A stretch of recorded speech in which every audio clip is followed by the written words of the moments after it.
मनुष्य के जीवन में आधियां व्याधियां ये सब एक समान नहीं रहती हैं। ये कभी आई और कभी गई, चली जाती हैं, लेकिन मनुष्य परेशान हो जाता है। धैर्य रखना चाहिए कि वो दिन जरूर आएगा। अगर आज दुख मुझे प्राप्त हो रहा है तो सुख का भी वो दिन आता है। लेकिन कभी कभी इतने हताश हो जाते हैं हम, दुखों को झेलते झेलते एक दुख नहीं समाप्त हुआ कि दूसरा दुख आ जाता है। आपको पता है कि भगवान कृष्ण जब गोलोक धाम को जाने लगे तो उसके पूर्व में अपने इष्ट मित्रों को सभी को कुछ ना कुछ देने लगे और कहने लगे मांग लो तुम जो कुछ मांगना चाहते हो। सब ने कुछ ना कुछ जो भी इच्छा रही उन्होंने मांगा और मांग करके उनको वरदान प्राप्त हो गया। लेकिन जब बुआ का नंबर आया तो कहा बुआ तुम भी कुछ मांग लो, तुम तो हमारी बुआ हो, तुमको तो मैं सर्वस्व न्यौछावर कर सकता हूं, सब कुछ दे सकता हूं। बुआ की आंखों से आंसू आ गए, आंसू आ गए। कहा भैया हम क्या करेंगे सब चीजें लेकर के, हमको तो वो चाहिए जो हमारी आंखों के सामने आप हमेशा हमेशा के लिए खड़े रहे, हम याद कर ले, तुम हमेशा प्रकट हो जाओ। और क्या चाहिए, ये तो संसारिक वैभव है, इससे तो कोई किसी का पेट भरता नहीं है। आज 99 है, आज 1 लाख है तो कल 2 लाख, कल 2 लाख है तो कल 3 लाख, इसी के बनाने के चक्कर में लगा है। इसमें क्या रखा है प्रभु? इसलिए मुझे कुछ नहीं चाहिए, मुझे एक दुख प्राप्त हो जाए, एक दुख खत्म हो जाए कि दूसरा दुख आ जाए, फिर दूसरा दुख खत्म ना होने पाए कि तीसरा दुख आ जाए। बस इससे बड़ा और कुछ मुझे प्राप्ति नहीं हो सकती है। मैं और कुछ नहीं चाहती हूँ, मैं तो बस यही चाहती हूँ कि दुख के ऊपर दुख रहे। क्यों? क्या आप हमारी आंखों के सामने प्रकट रहेंगे। जब दुख के ऊपर दुख आएंगे तो मैं तुम्हारी याद करूंगी, तो दुख नहीं रहेगा तो मुझे याद नहीं आएगी।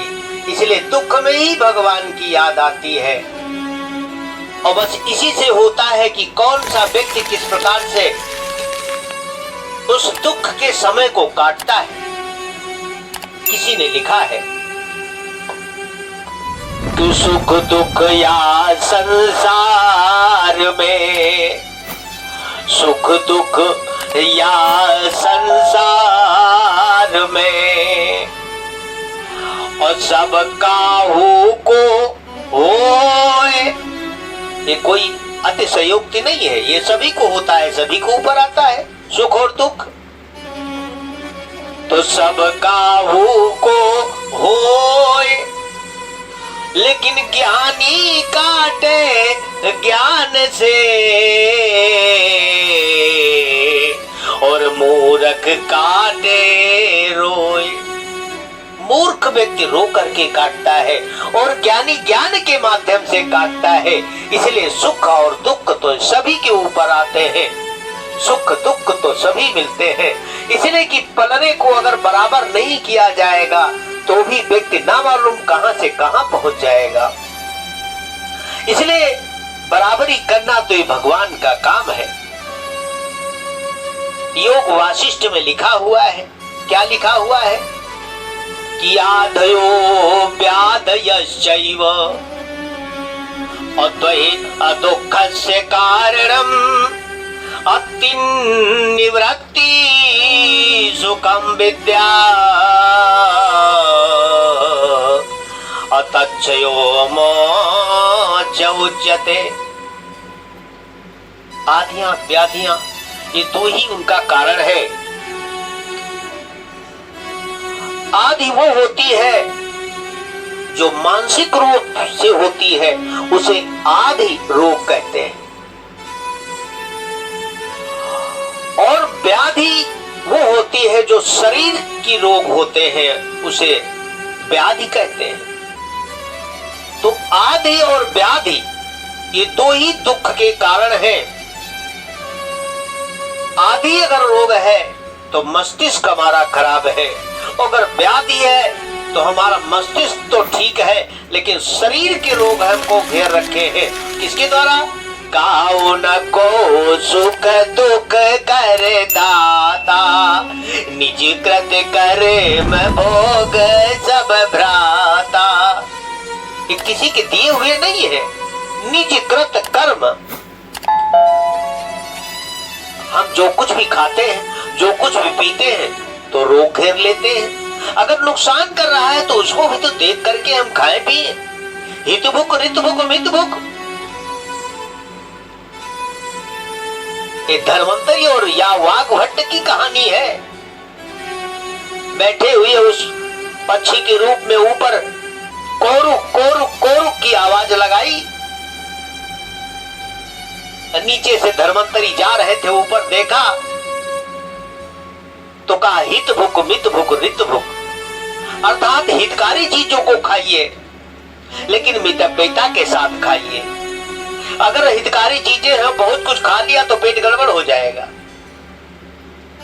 और रित भुक, ऋतुओं के अनुसार से सभी चीजों को खाना चाहिए लेकिन मित भुक, मितव्ययिता के साथ खानी चाहिए। ये तीन उत्तर दिया धर्मंतरी ने, और जो इनका पालन करता है उनका जीवन सुख में बीतता है। ना आदि रहती है, ना व्याधि रहती है। और ये तो है ही है कि सुख के बाद दुख और दुख के बाद सुख, ये अवश्य आएंगे, होंगे, इसमें दो राय नहीं है। ये शास्त्रों पे विश्वास करना चाहिए, ये भगवान पे विश्वास करना चाहिए। क्यों? कि सुख स्थानांतरम दुखम, सुख स्थानांतरम दुखम, और दुख स्थानांतरम सुखम, और सुख दुखे मनुष्याणा, और चक्रवत परिवर्तिता, चक्रवत परिवर्तिता। ये चक्र ही चलता है, एक चक्र चल रहा है सुख और दुख का। ये घूमता रहता है काल कराल में, और घूम करके तो ये भोग भोगता रहता है व्यक्ति। तो कोई ज्ञानी ज्ञान के द्वारा काट लेता है उस दुख को, तो कोई रो करके काटता है, कोई जगह जगह चिल्ला करके काटता है। इसलिए दो ही कारण हो सकते हैं मित्रों इसके। इसीलिए अगर बताने वाला कोई कार्य करता है, संभालने वाला कोई कार्य करता है तो वो है हमारा गायत्री परिवार। इससे बड़ा और कोई परिवार नहीं, कोई धर्म नहीं, कोई मजहब नहीं है।